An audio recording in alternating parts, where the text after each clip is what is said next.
JiDion was once the biggest and most popular prank YouTuber, and he had really just blown up out of nowhere essentially, and he just became a big deal in a short period of time. Everything was going well for him, and he was getting millions upon millions of views, and he would even collab with Nico on Milana for the Greatest Menace series, which was a massive hit. However, after all that, he would suddenly delete all his videos and announce that he was quitting because he didn't like his content and didn't like what he was doing, which was a shock as he was at his peak popularity. It seemed like he had just thrown away the career that millions of people wish to have. However, after a few months, he would start to make a comeback, and most recently he was in the Mr. Beast video, which was a pretty big deal, and as of right now, his latest video is at about 3 million views, which is massive. And today, I just want to talk about JiDion and look at how he could possibly make the biggest comeback ever made. So first, I think we need to talk about why he even quit in the first place, and that was because he thought he was going too far with his pranks. And I mean, he was kind of right. He would always be on the line on what was funny and what was kind of just harassment, and that is not the line anyone wants to be on. But with JiDion, he would always try to make things up with whoever he may have negatively impacted, and that is what made him different. However, what really changed him, I think, is the fact that he had gotten people fired from their job, and that just isn't a good thing since it is really bad.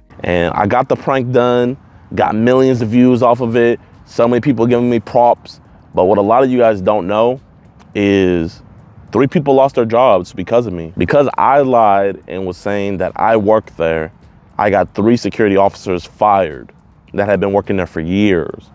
All because I wanted to play a practical joke. All because I wanted to entertain you guys. And that's evil. You had him profiting tens or even hundreds of thousands of dollars at the expense of normal people losing their jobs, so it makes sense why he kind of just quit. He said he wanted to focus on his religion and just leave his past behind him where he was considered a menace, and that is something he embraced but also hated at the same time. So I think that after this period of reflection is where he decided to come back to YouTube but just change how he went about things, and now he wouldn't exactly be as extreme and would focus more on his personality rather than only trying to do pranks, though he does still do that, and that is what makes him so loved because that's what people originally watched him for. Before YouTube, however, he would start streaming a few months after he said he was going to quit, and that was different than what he was known for. However, he did stream before quitting, so this wasn't like something completely random, though it didn't last too long. He will take another break before coming back with an actual video on his JiDion Premium channel, and this was more on brand where he met with Yakuza members. And this was pretty random, but people were happy to see that he was kind of back and making IRL videos that are closer to the pranks and stuff he used to do. But after this is when he would really kind of make a big splash, and that was with the Catching a Predator video, in which he was obviously just trolling and stuff, but also was actually doing good. Plus, this is his second most viewed video on the second channel, so that is a pretty good sign of a comeback. And after that, he will do some more IRL as well as streaming videos on the second channel, and that stuff was obviously looking good and normal. And now let's move on to his main channel. His first video back on there would be him getting new hair, since it was obviously a big joke within the community how he was bald. And this was also a really good way to make a comeback, since this would absolutely blow up all over social media as he talked to a lot of streamers and just other people, and it would all get clipped around, and that would really make JiDion more relevant again and would put him back in the minds of people who may have forgotten about him. And then most recently he posted his video about his involvement in the Mr. Beast video, and I think the title here is also really important because it's about confronting Logan Paul. And if you know what happened last time, then well, it wasn't good, and it was a really tough situation for him and for Logan because JiDion was a part of the Prime brand, which Logan obviously co-owns with KSI. But this video was good because it showed how they squashed the beef, and this brings us back to the first point of JiDion squashing beefs with people in his videos, so this was nice to see, and it really does seem like he is going to be making a big comeback now. He hasn't streamed in about 2 weeks, and I think that is because he has some sort of big video he is filming and traveling for, and I'm really excited to see what this could be, assuming it is a video. And that is why I think he is going to be making a big comeback, because he really seems to be in the content creation mood, and he is doing content that he feels happy doing. But let me know what you guys think about JiDion down in the comments, since I really do think he could make the comeback of a generation, since he still has so many people that support him.